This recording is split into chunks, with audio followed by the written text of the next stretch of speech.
کہتا ہے کہ جہیز دینا سنت ہے تو اس کو پھر سے کلمہ پڑھ لینا چاہیے، یعنی وہ اسلام سے نکل گیا۔ جو کہتا ہے کہ جو ہے تو جہیز دینا جو ہے تو سنت ہے۔ مولانا سجاد نعمانی صاحب کہتے ہیں کہ اس آسمان کے نیچے سب سے زیادہ ناجائز، منحوس اور حرام مال جو ہے تو جہیز کا مال ہے۔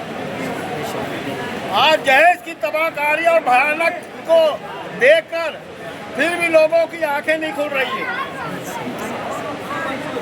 بلکہ ہندو لوگ بھی پریشان ہیں۔ حکومت جو ہے تو ہر سال جو ہے تو سروے رپورٹ شائع کرتی ہے۔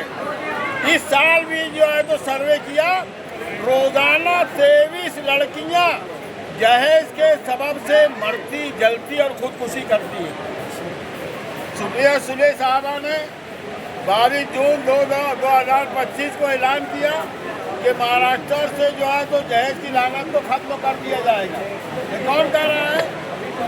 یہ میری ایک ہندو بہن کہہ رہی ہے، جن کے سماج میں لڑکیوں کو جائیداد میں سے باقاعدہ حصہ نہیں ملتا۔ مسلمانوں کو تو جائیداد میں سے حصہ ملتا ہے۔ یہ مسلمانوں کی آنکھیں کب کھلیں گی؟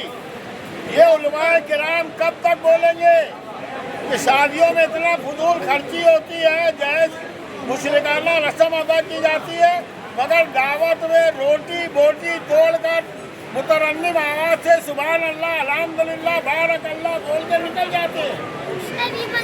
اور ضرورت ہے کہ بغیر جہیز کا نکاح کیا جائے۔ اس کا اثر کیا ہوگا؟ آخری واقعہ بتاتا ہوں، ذرا دھیان سے سنو۔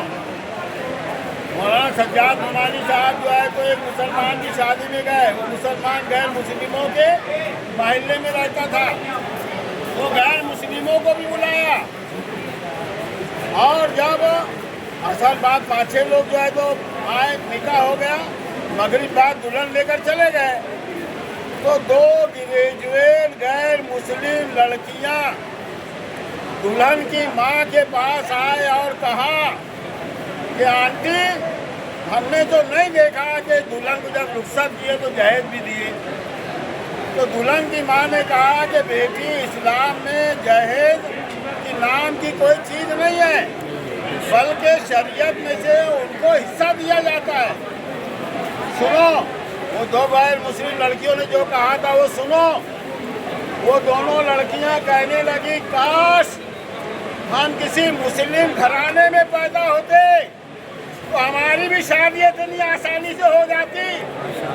آج مسلمان اگر شادی کو، نکاح کو صرف وہ سنت کے مطابق کرے، میں نہیں کہتا، مجاہد الاسلام کہتے ہیں کہ ہندوستان میں اسلام کا دروازہ کھل جائے گا، لوگ جھوک در جھوک مسلمان ہو جائیں گے۔ یہ اتنا بڑا کام ہے، ذرا ہوش کے ناخن لو اور اپنے لڑکوں کو خودداری سکھاؤ کہ بیٹا اپنے دم پر جو ہے تو عورت کی پوری ضروریات کو پورا کرنا ہے۔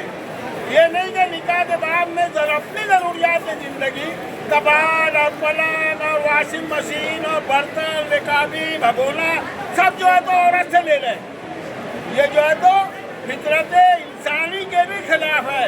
بہرحال جو تو اس لیے نکاح ہوا، بہت بہت مبارکباد ہے۔ اللہ تبارک و تعالیٰ اس نکاح کو ہدایت کا ذریعہ بنا۔